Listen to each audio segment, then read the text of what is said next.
Iglesia Alcance Familiar. Pues hoy te quiero hablar acerca de un personaje del que comenzamos a hablar la semana pasada. ¿Alguien se acuerda de quién hablamos la semana pasada? Moisés. De Moisés, ¿verdad? Ok, pues vamos a seguir hablando de él. Te decía que estamos comenzando una serie acerca de Moisés. Y bueno, pues vamos a hablar de la semana pasada. Si no viniste, te lo perdiste. Pero bueno, si no te doy un resumen chiquitito. Dios nos dio una palabra. Dios nos dijo que tenemos que ser el Moisés de nuestras casas. Tú y yo tenemos que ser ese Moisés. ¿Te acuerdas qué hizo Moisés? Fue Dios a través de él, ¿verdad? Liberó a Israel, al pueblo de Dios, de la esclavitud en la que vivía mientras estaba en Egipto. Y de la misma manera, familia, tú y yo tenemos que ser ese medio, tenemos que ser ese Moisés que traiga libertad. ¿A quién? A nuestra casa, a nuestros familiares, a nuestros hijos, a nuestros hermanos, a nuestros padres, primos, tíos, a nuestros familiares, esa gente que está cercana a nosotros. Pero el Señor nos manda a ser sacerdotes y nos manda a ser libertadores, como fue Moisés de una familia grande, de un pueblo grande. Bueno, pues el Señor nos decía hace 8 días que tenemos que ser el Moisés de nuestra casa. ¿Ok? Y bueno, vamos a continuar obviamente el proceso del que habla en la Biblia, en Éxodo, ¿verdad? De Moisés, pero vamos a ver otro tema diferente. ¿Ok? Vamos a ir a Éxodo 3, 7 en adelante, para hablar un poquito de lo que le contestó Moisés a Dios cuando Dios recibe la instrucción, ¿verdad? Dios le da la instrucción a Moisés de libertar al pueblo. Y dice, dijo luego Jehová, bien he visto la aflicción de mi pueblo que está en Egipto, y he oído su clamor a causa de sus exactores, pues he conocido sus angustias, y he descendido para librarlos de mano de los egipcios y sacarlos de aquella tierra a una tierra buena y ancha, a tierra que fluye leche y miel, a los lugares del cananeo, del heteo, del amorreo, del fereceo, del heveo y del jebuseo. El clamor pues de los hijos de Israel ha venido delante de mí, y también he visto la opresión con que los egipcios los oprimen. Ven por tanto ahora y te enviaré a Faraón para que saques de Egipto a mi pueblo, los hijos de Israel. Entonces Moisés respondió a Dios, ¿quién soy yo para que vaya a Faraón y saque de Egipto a los hijos de Israel? Y él respondió, ve, porque yo estaré contigo, y esto te será por señal de que yo te he enviado. Cuando hayas sacado de Egipto al pueblo, serviréis a Dios sobre este monte. Amén. Porque Dios le da la instrucción a Moisés, ¿verdad?, de que vaya y liberte al pueblo de Israel. ¿Y cuál es la respuesta de Moisés? Moisés dice, ¿quién soy yo para que vaya al Faraón? Faraón era el rey de Egipto, en ese momento el imperio más grande y más poderoso del mundo, ¿verdad? Y Dios le da la instrucción de que vaya Moisés, y Moisés dice, pues ¿quién soy yo? O sea, para ir con el rey, para ir con el mandamás, con el mero mero, ¿no? Y saque y libere al pueblo de Israel de Egipto. Y aquí yo quiero hacer un poquito de énfasis, familia, porque creo yo que es una respuesta humilde de parte de Moisés. Es una respuesta que valdría a analizar, porque mira, te comentaba yo la semana pasada que Moisés no creció, aunque él era hebreo, no creció con sus hermanos, no creció en la posición de esclavitud. Ya leímos la semana pasada que lo pusieron en una canastita, que la calafatearon, la echaron al río, iba caminando por el río, estaba la hija de Faraón con sus doncellas, ¿verdad? Encontraron al bebé, y entonces ella dice, bueno, pues ahora yo voy a pagar los gastos, yo voy a cuidar al bebé, ¿verdad? Y consiguen una nodriza, ¿verdad?, que era la propia mamá de Faraón, y mientras el bebé, ella se encarga y ya luego se va al palacio. Y se va al palacio a vivir como hija como hijo de la hija de Faraón, ¿verdad? Como el nieto de Faraón. Imagínate la posición. Aquí hay algunos abuelitos, son consentidores los abuelitos, ¿verdad? Entonces imagínate, su abuelito era Faraón, al cual Dios le estaba diciendo, ve con ese mismo Faraón, que Faraón, por cierto, ya lo quería matar, después de que se entera de que él mata a un egipcio. Entonces Faraón quería matar ahora a Moisés, estaba siendo perseguido, por así decirlo, por el hombre más poderoso de la tierra, y Dios le dice: oye, ese que te quiere matar, ve y dile que liberte a todo el pueblo de Israel. La suena complicado, ¿verdad? Pero lo que voy es que Moisés nació en el palacio, Moisés nació con lujos, Moisés nació como millonario, ahí creció, con sirvientes, con gente a su cargo, ¿verdad? De esta manera, o sea, él no creció como los demás hebreos en la esclavitud, en la carencia, ¿verdad? No había sido sobajado, maltratado por los demás, no tenía esa costumbre de ser maltratado, creció en la opulencia, en la riqueza, él tenía esclavos a su servicio. ¿Por qué? Porque creció en el palacio. Entonces, me explico, creo yo que tenía toda la posición para poder ser una persona soberbia. Pero la respuesta que le dio a Dios fue humilde, le dijo: ¿quién soy yo? Ok, entonces, yo creo que si hubiera contestado soberbio, le hubiera dicho: no te preocupes, yo voy y yo le doy unos apes al faraón y liberto al pueblo, ¿no? Creo yo que hubiera sido algo así la reacción.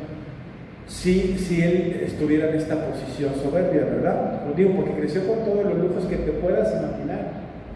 Y ese tipo de vida te lleva muy fácilmente a ser una persona soberbia. No sé si estás de acuerdo conmigo. Normalmente cuando la gente no tiene carencia, vive en una posición económica alta, social alta y demás, bueno, normalmente te lleva a la soberbia. Obvio, no generalizo, no digo que todos, pero es muy fácil brincar a ser una persona soberbia. Entonces tal vez pensaríamos, bueno, si hubiera cruzado soberbiamente, igual hubiera dicho: no te preocupes, Dios, de mi cuenta corre que los liberamos, ¿verdad? Total, yo tengo el poder. Pero la realidad es que era una persona humilde, ¿ok? Que es el tema del que estamos hablando el día de hoy, entre lo que es una persona humilde y soberbia. Yo sé que me dicen: bueno, es que a lo mejor yo sé perfectamente qué es, ¿verdad? Una persona u otra, pero vamos a profundizarlo y verlo de manera espiritual. Por eso el título de la prédica es: ¿por qué cayó Faraón? ¿Cuál fue el motivo? ¿Cuál fue la razón? Y por eso vamos a seguir profundizando. ¿Amén? Y bueno, algo que también nos permite la humildad, familia, es ver un poquito más allá. Yo siempre he creído personalmente que la soberbia nos ciega. O sea, la soberbia no nos permite ver más allá. Te voy a poner un ejemplo sencillo. Nosotros como pastores obviamente damos consejerías, ¿verdad? Cuando alguien requiere, con todo gusto los aconsejamos, porque es parte de nuestro trabajo. Y de repente es muy común que aconsejamos a matrimonios. Y los matrimonios, cuando llegamos a hablar con ellos, ¿verdad? Pues cada uno siempre da su versión. Y siempre cada uno promete que él es el que tiene, o ella es la que tiene la versión real, fidedigna. ¿Por qué? Porque están cegados, no se dan cuenta de verdad. O sea, él dice: no, pues mira, pastor, es que ella hace esto y esto, y no lava bien, y no plancha bien, y si es hija de Dios, y le tiene que tratar como rey, además luego me hace carotas, ¿verdad? No cocina muy bien. Y entonces él dice: oye, la Biblia dice que ya, no te rindes, hermano, todavía ni te cocinan y ya está bien. Y luego le preguntas a la mujer, y la mujer da: oye, pues es que él tiene que tratar como vaso frágil. O sea, si cocina feo, pues que se lo coma. Yo cuando recién me casé, mi primer desayuno iba a hacer huevos en salsa de tomate. Y fue huevos con agua de tomate. Y me lo comí. Ni modo, no me quedó de otra, ¿verdad? Pero los matrimonios los aconsejamos y cada quien da su versión y juran y perjuran que están en lo correcto, porque están cegados. Y de verdad cada quien tiene su versión, es válida hasta cierto punto, pero la soberbia nos lleva al punto de estar cegados, de no darnos cuenta de la realidad. Tú mismo, yo del tema que te pregunto ahorita puedes estar 100% convencido. Si te pregunto, no sé, de política, cualquiera que sea tu aspiración, o el partido por el que votes, o lo que quieras, o al que apoyes, vas a tener unos argumentos que me vas a decir: yo tengo la razón. Si te pregunto acerca de tu vecino, me vas a decir, yo tengo la razón. Porque él, para empezar, pastor, ni es cristiano. Pone puriquitaca todo el día. Llega borracho del día.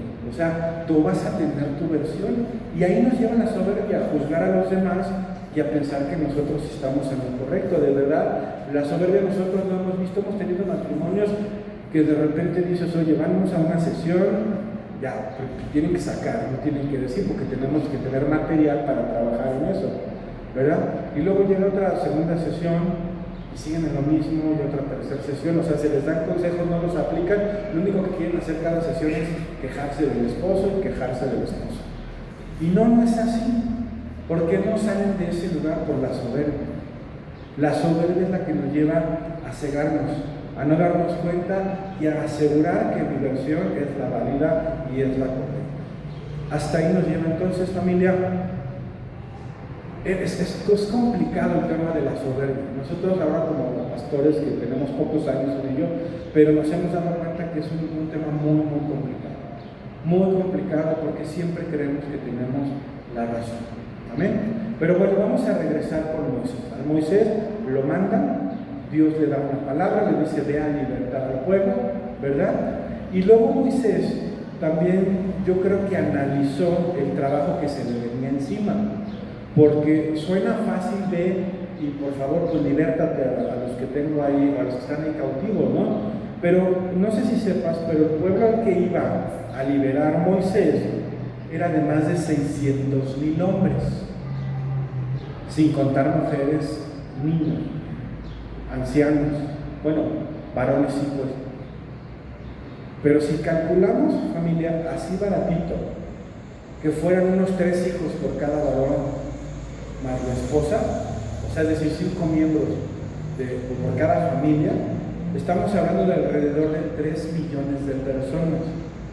Ese es el paquetito que se estaba aventando a Moisés, bueno, que Dios le aventó a Moisés. Imagínate, 3 millones de personas.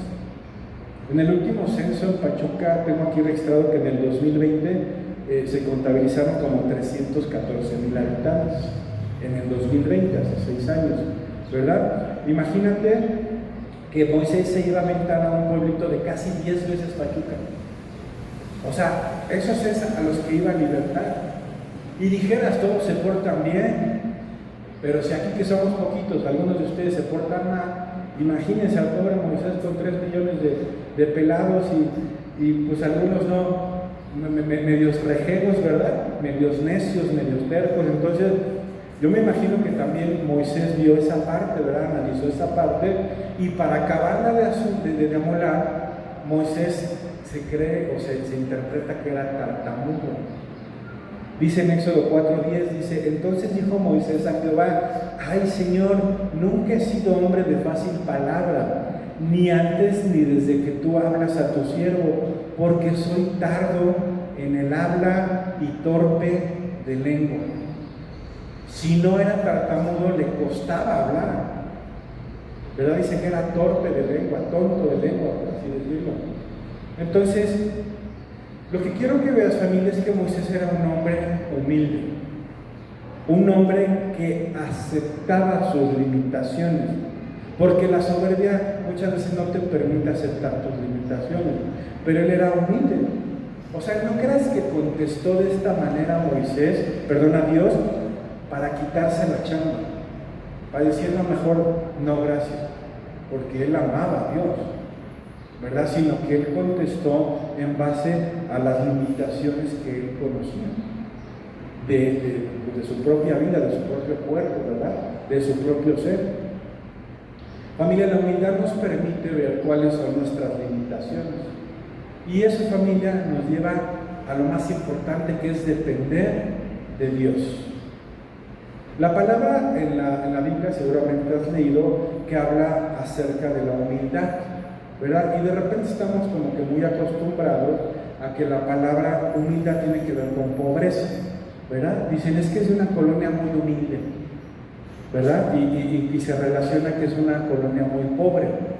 Pero cuando habla de humildad en la Biblia, no se refiere a la pobreza económica, sino que se refiere a reconocer que necesito a Dios. Tiene que ver con una humildad espiritual, porque lo que leemos en la Biblia es espiritual, ¿verdad? Entonces yo reconozco que necesito a Dios, yo reconozco que dependo de Dios. Amén. Y bueno, ojalá tengas el tiempo de leer Éxodo, estamos leyendo ahorita en tu casa para que lo leas completo, porque vas a ver en tu casa todo lo que Dios bendijo a Moisés por ser una persona humilde. O sea, el ser humilde trae consecuencias, sí. El ser soberbio trae consecuencias también. Quiero darte unas referencias bíblicas. No es que lo diga el pastor. Santiago 4:10 dice: humillaos delante del Señor y Él os exaltará. O sea, si yo me humillo delante de Dios, si yo reconozco delante de Dios: Señor, yo no puedo, necesito tu ayuda para dejar vicios o de beber, o dejar de decir malas palabras, o de mentir, o de juzgar a los de mi casa, ¿verdad? Yo no puedo, Señor, yo me humillo delante de ti, reconozco que te necesito, ¿verdad? Dice que Él nos va a exaltar. Necesitamos humillarnos delante de Él. Dice Proverbios 11:2: cuando viene la soberbia, viene también la deshonra, mas con los humildes está la sabiduría. Cuando viene la soberbia, viene también la deshonra. ¿Saben? Nosotros como pastores nos damos cuenta quiénes ya no nos honran. Gente que ha pasado por esta iglesia, cuando ya me hablan de manera soberbia, a mí o a mi esposa, ¿verdad? Te das cuenta que ya te perdieron el respeto y que ya no te honran. Así, en segundos nos damos cuenta. ¿Por qué? Porque nada más con ese poquito de soberbia dejan ver. Yo, por ejemplo, a mi pastor obviamente lo respeto, tengo 15 años de caminar con él, de servir con él, y yo jamás le he hablado con soberbia. Sí le puedo dar un consejo, claro que sí: oye, Paz, ¿por qué no hacemos esto? ¿Qué te parece? ¿Verdad? Y demás, pero nosotros nos hemos dado cuenta, personas incluso que tenían años en la iglesia, servidores que hemos tenido, que se fueron hace algunos meses, ¿verdad? De repente ya me levantaron la voz y ya me di cuenta que ya no me honran. Y no es porque yo merezca la honra, familia, la honra la merece únicamente el Señor, pero también el Señor pone autoridades, ¿verdad?, en este mundo, en esta tierra. Y familia, bueno, es un ejemplo de que nos damos cuenta luego nosotros, pero dice: cuando viene la soberbia, viene también la deshonra, que es lo que te acabo de explicar, pero dice: más con los humildes está la sabiduría. ¿La sabiduría a qué se refiere? ¿Qué será lo contrario a la sabiduría? Ser medio lento, ser medio tonto, sonso, ¿verdad? Sonso. Medio sonso, o sea, medio torombolo, como quieras tú llamarle. O sea, pastor, si soy soberbio, soy medio tonto, pues ahí dice la Biblia. Ya si te queda el saco, te lo pones, ¿verdad? Pero dice: más con los humildes está la sabiduría. O sea, si tú eres humilde y si yo soy humilde, somos sabios. Si tú y yo somos soberbios, somos tontos. En base a lo que dice la Biblia. Luego no andes diciendo: no, el pastor me dijo tonto. No, yo no te dije. Ahí arréglate con el Señor. Proverbios 29:23: el altivo será humillado, pero el de espíritu humilde será enaltecido. Si somos altivos o soberbios, vamos a ser humillados, tarde o temprano. Tarde o temprano. Por allá no vemos políticos que ya traen orden de aprehensión y no sé qué, que eran bien altivos, ¿verdad? Y tarde o temprano el Señor los humilla. Y bueno, es un ejemplo porque lo vemos en la televisión día a día, ¿verdad? Pero en general, ¿alguien conoce gente altiva que un día llega la factura, ¿verdad? Un día llega y hay que pagar. Dice: pero el de espíritu humilde será enaltecido. O sea que además de que vamos a ser sabios por ser humilde, vamos a ser enaltecidos. Dios nos va a llevar a más. Y no es que busquemos ser enaltecidos, ¿verdad? Realmente no debe ser nuestro objetivo. Pero acuérdate que vivimos en el mundo al revés, familia. O sea, tú y yo estamos locos comparados con la gente del mundo. Porque normalmente en este mundo, pues los soberbios son como los que están en una posición más alta, ¿verdad?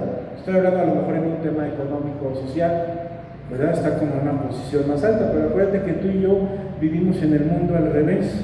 O sea, resulta que Dios dice que si tú te humillas, vas a ser exaltado. Y sí, así es, familia. La soberbia, familia, es altivez, altanería, arrogancia y vanidad, para que nos quede definido.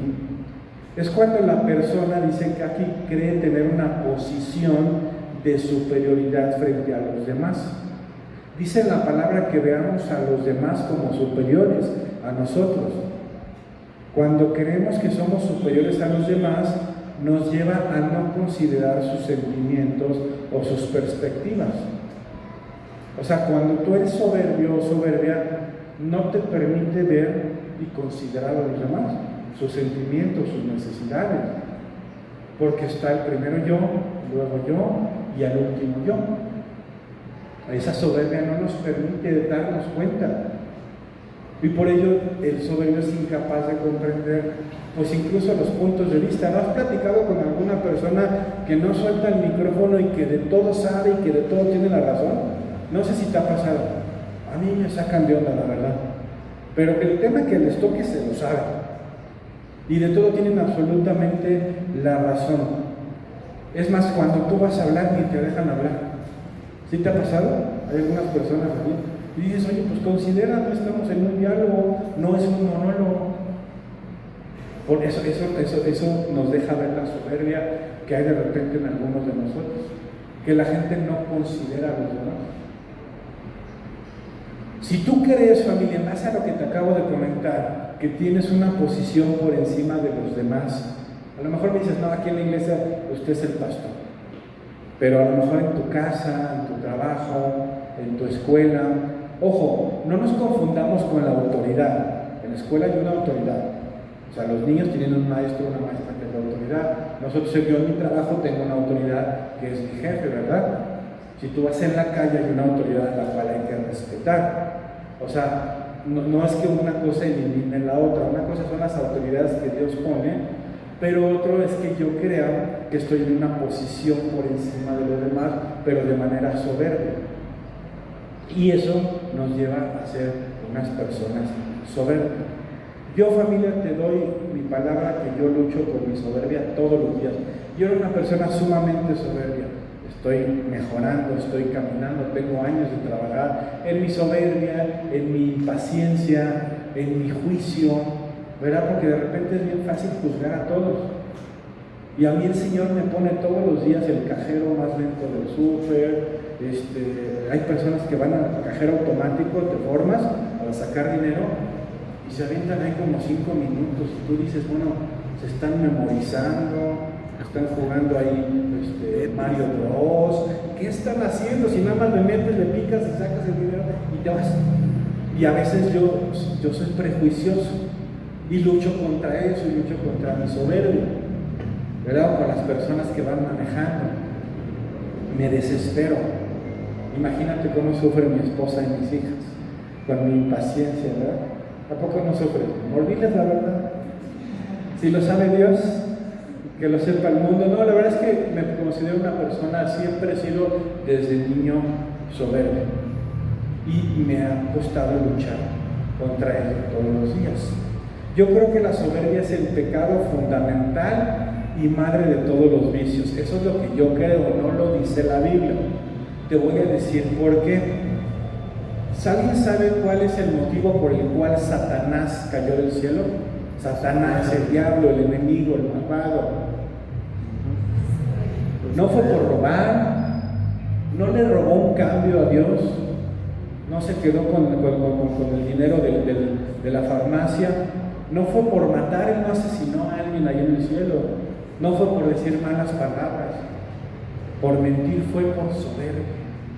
Por eso cayó Satanás. O sea, si tú ves a Satanás como una persona importante, no porque le demos valor a su vida, pero era un ángel que estaba en el cielo, ¿verdad? Era un ángel que servía a Dios y que decidió que él era mejor que Dios, que él quería estar en una posición por arriba de Dios. Fue un acto de soberbia el que permitió que Satanás cayera y fuera expulsado del reino de los cielos. Se negó a reconocer a Dios como su Señor y él creyó que podía ser mejor que Dios, que no necesitaba a Dios. ¿Sabes, familia? Y un poquito, no te estoy diciendo Satanás, pero un poquito de eso tenemos tú y yo todos los días. Bueno, a mí sí, yo sí soy sincero. ¿A ti te pasa? Amén. Tú y yo en nuestro caminar diario, en la vida secular, es decir, fuera de este lugar, ¿verdad? Vivimos, por ejemplo, estresados. A mí me cuesta trabajo. El estrés de la vida, del trabajo, del dinero, de la escuela, no sé cuál sea tu caso, de la casa, de los hijos o de los padres. Y a veces en esas pequeñas partes de nuestra vida, ¿verdad? Creemos que no necesitamos a Dios. Creemos que conmigo es suficiente, que yo estoy para arreglar esos problemas están bajo mi control. No necesito que Dios venga y se inmiscuya en mis finanzas, porque yo lo soluciono. No necesito que Dios venga y se inmiscuya en la educación de mis hijos, porque eso está bajo mi control. Y eso, familia, nos lleva a la soberbia, similar a la de Satanás, que creyó que era mejor que Dios. Yo creo que para ciertas cosas de mi casa o de mi vida, yo soy mejor que Dios. No necesito a Dios para que me lo solucione. Y no es así. La verdad es que yo no sé si sabías, pero tú necesitas a Dios para todo. La vida cristiana es una vida integral, en donde Dios tiene que estar inmiscuido en todos los ámbitos de tu vida, cualquiera que éste sea. Desde el más pequeño, mi esposa le ha puesto de ejemplo, y si no, yo les he contado un chisme, ¿verdad? Que ella no cocina muy bien. Ya lo sabía, mi amor, ya lo platicamos. ¿Verdad? No cocina muy bien, pero ya ha platicado que cuando cocina se pone a orar, Señor, que me salga rico, que me salga bien, y le sale rico y le sale bien. Hay veces que pudieras pensar que ¿para qué necesito a Dios para cocinar? Pero sí lo necesitamos. Lo necesitamos. Tengo algunos conocidos que dicen, pues es que a Dios como que se le considera para cosas importantes. Si te da un cáncer, búscalo. Pero para cocinar, que busque recetas en Dios. No. Pueden inmiscuir a Dios en la cocina, en todos los ámbitos de tu vida. Cuando tú apartas a Dios y le dices, Señor, aquí no te metas, aquí no te necesito, estamos siendo soberbios, un poquito como Satanás, que dijo, yo no necesito a Dios. ¿Para qué necesito a Dios? Yo ya estoy aquí en el cielo, ya vi su chamba, está fácil, ¿verdad? Y así cayó Satanás, familia. Entonces, yo espero que ni tú ni yo tengamos un poquito de Satanás. ¿O sí? ¿No? No saben qué contestar, ¿sí? ¿Ok? Es que, familia, si tú y yo, ¿cuántos hemos dicho que Dios está en control? Amén. Yo le entregué mi vida a Dios, ¿no? Yo le entregué a Dios mis finanzas. Yo le entregué a Dios a mis hijas. Yo le entregué a Dios a mi esposa, a mi hermano, a mi otro hermano, a mi mamá, a mi casa. Todo lo que suceda se lo entregué a Dios y yo digo, Dios está en control. ¿Ok? Entonces, si Dios está en control, ¿por qué me estoy yo preocupando? O sea, ¿suena lógico? Pues no, ¿verdad? Pues no que Dios está en control. ¿Por qué vivimos estresados? Porque somos un poquito soberbios como Satanás. Nuestra actitud deja ver, familia, si Dios está en control o no, o si nada más lo digo de dientes para afuera. Si nada más lo digo, pero no lo cumplo, no lo llevo a cabo. Porque me estoy poniendo por encima de Dios. Y no sé si lo habías meditado, pero así es. Cuando yo no le entrego algo a Dios por completo, entonces me estoy poniendo por encima a mí. Y yo sé que cuesta trabajo, Tampoco te digo que soy perfecto, a mí me cuesta mucho trabajo. Sabes, yo te platiqué, desde hace 6 años llegamos a vivir a Pachuca. Venimos de Veracruz, nuestra iglesia matriz está allá, estuvimos 9 años sirviendo allá, llegamos aquí a Pachuca hace 6 años, cuando empezó la pandemia. Y desde que empezó la pandemia, mis ingresos se fueron a la mitad. Y lo peor del caso es que nunca se recuperaron. Yo trabajo para una empresa, tengo 15 años de trabajar en esa empresa. Y mis ingresos siguen a la mitad hasta el día de hoy, desde hace 6 años. Y ha sido un proceso complicado porque pues, las finanzas, porque mis ingresos se fueron a la mitad, pero pues, mis hijas y mi esposa tienen la costumbre de comer las mismas 3 veces al día. Si comieran la mitad igual se soluciona, ¿no?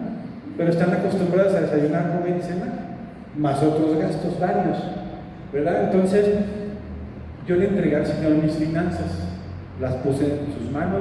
Señor, tú estás en control. Y 15 días después andaba yo súper estresado otra vez por el dinero. Y se las volví a entregar. Y un mes después estaba súper preocupado por el dinero. Y así como 5 o 6 veces, te soy honesto, me cuesta trabajo. Soy humano y soy el proveedor de mi casa, ¿verdad? Hasta que llegó un punto que se las entregué por completo. Y Señor, estoy harto y fastidiado de meses y años sufriendo con el tema económico. Te lo entrego y haz lo que quieras hacer. Y se lo entregué por completo la última vez y vivo más tranquilo. Sí hay de repente situaciones complicadas, a veces hay pagos que hacer y demás, pero Dios siempre suple. No sé si a ti te ha pasado, pero yo no me he quedado un día sin comer y creo que se nota. Pero, o sea, no me quedo sin comer, el Señor siempre me provee, porque tenemos que poner las cosas en control de Él. Si decimos que Él está en control, ¿de cuántos de los que están aquí Dios está en control de sus finanzas? Pues entonces libérate, no te estreses, no te preocupes, Dios está en control. Y tal vez si un día te quedas sin comer, a mí me haría bien. No te vas a morir, el Señor está en control, pero la soberbia no nos permite dejar del control completo. Te reitero, vivimos en el mundo al revés, familia. En este mundo la gente está estresada por generar dinero, pero realmente si Dios está en control, yo tengo que vivir en paz, tengo que vivir tranquilo. Y bueno, ahorita tomé el ejemplo de las finanzas, pero en general en toda tu vida, los que estudian en la escuela, los que trabajan en el trabajo, a lo que sea que te dediques, debemos de ser humildes y no sentirnos mayores a los demás. Vamos a Éxodo 5 a partir del 1, porque quiero hablarte ahora un poquito de Faraón, ¿ok? Con quien iba a ir Moisés para liberar al pueblo. Amén. Dice Éxodo 5:1, dice: después Moisés y Aarón entraron a la presencia de Faraón y le dijeron: Jehová, el Dios de Israel, dice así: deja ir a mi pueblo a celebrarme fiesta en el desierto. Y Faraón respondió: ¿quién es Jehová para que yo oiga su voz y deje ir a Israel? Yo no conozco a Jehová, ni tampoco dejaré ir a Israel. Y ellos dijeron: el Dios de los hebreos nos ha encontrado, iremos pues ahora camino de 3 días por el desierto y ofreceremos sacrificios a Jehová nuestro Dios, para que no venga sobre nosotros con peste o con espada. O sea, y Moisés ya se la soltó. Primero le dijo: oye, nos tenemos que ir, damos 3 días libres, sin goce de sueldo, y luego regresamos, y le dijo: Faraón, no te vas. Y dijo: bueno, pues si no va a venir peste y espada, como tú quieras, de parte de Dios. Entonces dice el 4, entonces el rey de Egipto les dijo: Moisés y Aarón, ¿por qué hacéis cesar al pueblo de su trabajo? Volved a vuestras tareas. Dijo también Faraón: he aquí el pueblo de la tierra es ahora mucho, y vosotros les hacéis cesar de sus tareas. Y mandó Faraón aquel mismo día a los cuadrilleros del pueblo que lo tenían a su cargo y a sus capataces, diciendo: de aquí en adelante no daréis paja al pueblo para hacer ladrillo, o sea, al pueblo esclavo, al pueblo de Israel. Dice: como hasta ahora, que vayan ellos y recojan por sí mismos la paja, y les impondréis la misma tarea de ladrillo que hacían antes, y no les disminuiréis nada, porque están ociosos. Por eso levantan la voz diciendo: vamos y ofrezcamos sacrificios a nuestro Dios. Agrávese la servidumbre sobre ellos, o sea, oprímanlos más, para que se ocupen en ella y no atiendan a palabras mentirosas. En lo que se metió Faraón, ¿verdad? Todavía les dijo mentirosos a ellos y a Dios. O sea, un poco soberbio, chango, ¿estás de acuerdo? O sea, ven la actitud con la que contestó, a diferencia de lo que te platiqué de Moisés. Yo entiendo que no conociera a Dios, que no fuera su Dios. Ok, hasta ahí lo comprendo. Pero deja ver su soberbia. O sea, deja ver el tipo de hombre que era, al punto de querer pisotear a la gente. Ya los tenía pisoteados, ya eran esclavos. Y todavía decide poner más carga sobre ellos, oprimirlos aún más. Éxodo 5:10, y saliendo los cuadrilleros del pueblo y sus capataces hablaron al pueblo diciendo: así ha dicho Faraón, yo no os doy paja, id vosotros y recoged la paja donde la halléis, pero nada se disminuirá de vuestra tarea. Entonces el pueblo se esparció por toda la tierra de Egipto para recoger rastrojo en lugar de paja, y los cuadrilleros los apremiaban diciendo: acabad vuestra obra, la tarea de cada día en su día, como cuando se os daba paja para hacer los ladrillos, ¿verdad? Dice: y azotaban a los capataces de los hijos de Israel que los cuadrilleros de Faraón habían puesto sobre ellos, diciendo: ¿por qué no habéis cumplido vuestra tarea de ladrillo, ni ayer ni hoy como antes? O sea, les ponen esta chamba, Faraón les pone esta chamba, les carga, los oprime más, les dice: ahora la materia prima para los ladrillos ustedes la van a ir a conseguir porque están de ociosos según él, ¿verdad? Y los oprime más. Y los cuadrilleros, ¿sí?, los guardias, los azotaban, dice aquí, los golpeaban, los maltrataban, los sobajaban, los humillaban. Claro, porque si la cabeza es soberbia, ¿cómo va a ser el cuerpo? Soberbio, definitivamente. Si yo soy soberbio, ¿cómo van a ser mis hijas? Soberbias. Mi papá, antes de conocer a Cristo, era una persona soberbia, y yo crecí siendo soberbio. Fui creciendo y me fui dando cuenta, ¿verdad? Los cuadrilleros eran la gente de Faraón, estaban bajo sus órdenes. Entonces, si Faraón era soberbio, los cuadrilleros eran soberbios y golpeaban y oprimían a la gente, actuaban de manera soberbia sobre ellos. Y bueno, familia, te voy a resumir ahí rápido. Casi todos conocemos la historia. Faraón no deja ir al pueblo y empiezan a llegar las plagas, ¿verdad? Espero que hayas leído tu Biblia. Llega primero la plaga de sangre, ¿verdad? Que todo el río se convierte en sangre, mueren los peces, ya no hay comida que puedas pescar ahí, ¿verdad? La gente no podía tomar agua.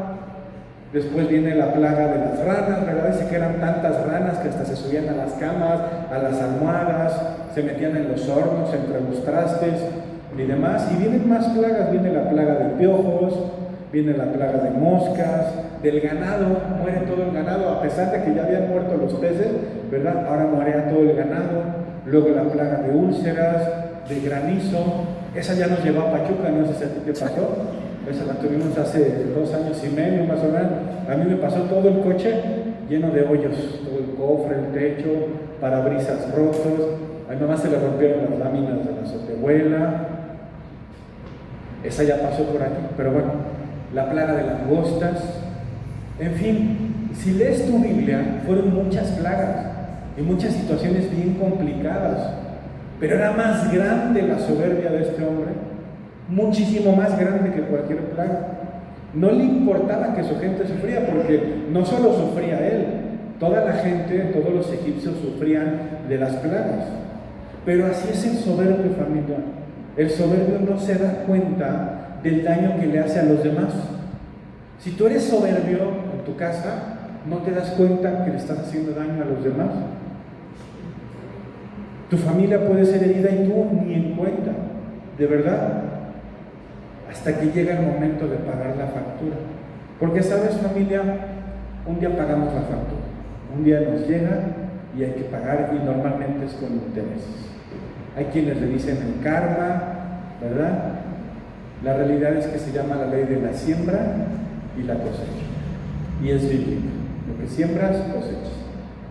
Yo siempre le he dicho, si el día de hoy tú estás pasando algo que no te agrada, es la consecuencia de tu siembra forzosamente.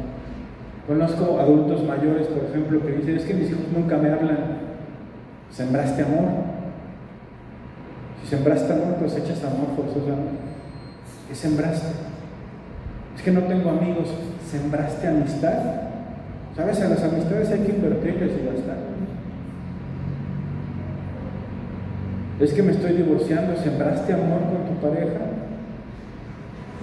O sea, en general, es la ley de la siembra y la cosecha. Pero llega un momento en el que hay que pagar, hay que recoger la cosecha. Y Faraón tuvo que pagar el precio de su soberbia.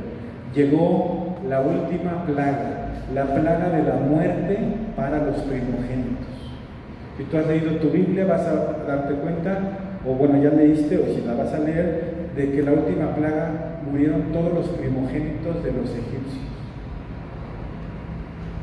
Pasó el espíritu de la muerte por cada casa, por cada vivienda, y murieron los egipcios, los primogénitos, incluyendo el primogénito de Faraón, de este hombre soberbio. No así por la casa de los hebreos, obviamente. De eso vamos a platicar la próxima semana, que vamos a tener Santa Cena, por cierto, ven la próxima semana para hablarte un poquito más de este tema y que tengamos nuestra Santa Cena. Pero Faraón pagó la factura, le llegó la carta en la cual decía: tienes que pagar. Su hijo murió por la soberbia de este hombre. Dice Éxodo 12 a partir del 29: y aconteció que a la medianoche Jehová hirió a todo primogénito en la tierra de Egipto, desde el primogénito de Faraón que se sentaba sobre su trono hasta el primogénito del cautivo que estaba en la cárcel, y todo primogénito de los animales. Ni los animalitos se salvaron. Y se levantó aquella noche Faraón, él y todos sus siervos y todos los egipcios, y hubo un gran clamor en Egipto. Estaba llorando, sufriendo todo el pueblo, porque no había casa donde no hubiese un muerto. E hizo llamar a Moisés y a Aarón de noche y les dijo: salid de en medio de mi pueblo vosotros y los hijos de Israel, e id, servid a Jehová como habéis dicho. Tomad también vuestras ovejas y vuestras vacas, como habéis dicho, e idos, y bendecidme también a mí. ¿Hasta dónde tuvo que llegar la soberbia de este hombre para que muriera su hijo? ¿Hasta dónde tal vez tiene que llegar nuestra soberbia para que nuestros hijos o nuestras hijas tropiecen? No solo murió su hijo, dice que no había casa donde no hubiese un muerto. Familia, la soberbia paga mal. La soberbia tarde o temprano regresa a nosotros como un boomerang y te puede cortar la cabeza a ti o a los que te rodean, a los de casa, a los cercanos, a los que amamos. Porque dime tú, ¿el hijo de Faraón tenía la culpa? No. El soberbio no nos habla del hijo de Faraón, solo habla que murió, ¿verdad? Pero nos habla muchísimo de la soberbia de Faraón. Familia, la realidad es que nuestras acciones van a afectar a quienes amamos, a quienes tengamos cerca.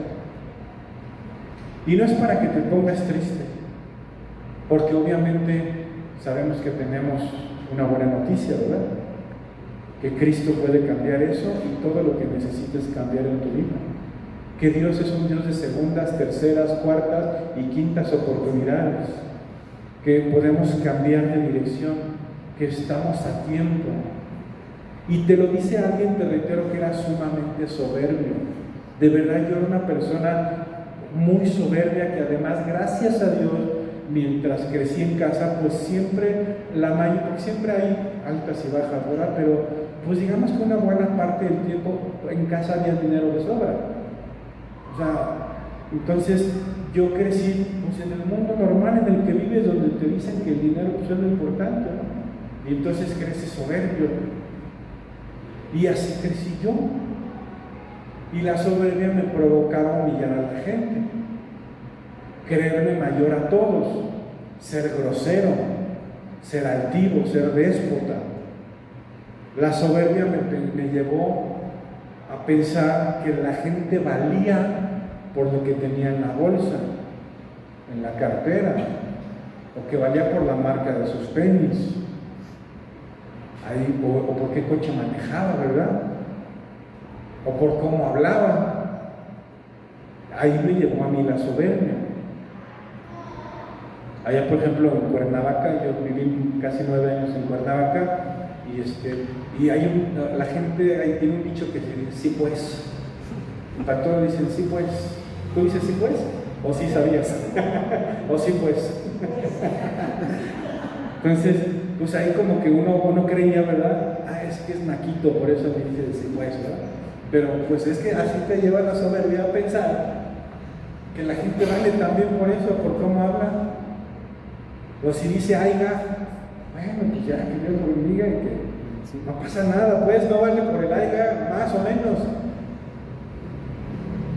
Pero eso a mí me llevó a pensar la soberbia, me llevó a ese lugar. Familia, la soberbia debe de manejarse con precaución. Yo creo que Dios, familia, es un Dios que no está esperando a que cometamos un pecado para castigarnos. Yo creo que Él no está así como que, híjole, hoy dijo una grosería, bórramelo al infierno. Ya me pidió perdón por la grosería, apúntamelo. Dios no está así, familia. No está buscando de qué manera castigarnos. Pero en el caso de la soberbia, como que me queda una pequeña duda. No lo estoy afirmando, dice Isaías 10:12. Pero acontecerá que después que el Señor haya acabado toda su obra en el monte de Sión y en Jerusalén, castigará el fruto de la soberbia del corazón. Te reitero, castigará el fruto de la soberbia del corazón del rey de Asiria. Obviamente está hablando de un caso específico, pero bueno, es palabra general, ¿verdad? Y la gloria de la altivez de sus ojos. Vuelvo a lo mismo, yo no creo que Dios esté buscando cómo castigarme, pero aquí sí habla de que hay un castigo, ¿verdad?, al fruto de la soberbia del corazón del rey de Asiria específicamente, pero no sabría tampoco asegurarte si aplica para ti, para mí, o a mí si soy soberbio, ya no aplica para mí el castigo. Ahora recordemos que todos nuestros actos traen consecuencias. O sea, la consecuencia Dios no nos la quita, nos perdona así. Te he puesto muchas veces el ejemplo. Si tú ahorita robas un banco y te llevan a la cárcel, ¿verdad?, y te arrepientes, Dios te perdona así, pero los 10 años de la sentencia los vas a tener que cumplir. Esa es la consecuencia de los actos. Y si Dios me perdona, entonces ya no tengo que pagar. Sí, tienes que pagar, pero esa es la consecuencia, te reitero. Familia, si no has quitado la soberbia de tu vida, ojalá te lleves bien sembrado en lo profundo de tu corazón esta palabra, este mensaje que el Señor preparó para ti y para mí, porque el pastor no está exento, ¿verdad? Ven la consecuencia de Faraón, perdió a su hijo. Y sabes, no solo perdió a su hijo, porque si tú acabas de leer esa porción de la Biblia, todavía salió a perseguir al pueblo. No sé si te acuerdas, que fue cuando abrió el mar Dios, ¿verdad?, para que pasara el pueblo de Israel, y después de que pasó el pueblo de Israel, entraron los egipcios, y fue cuando se cerró el mar, y cayó el agua, y todos murieron, incluyendo a Faraón. O sea, no solo perdió a su hijo, sino que perdió la vida. ¿Por qué? Por la soberbia.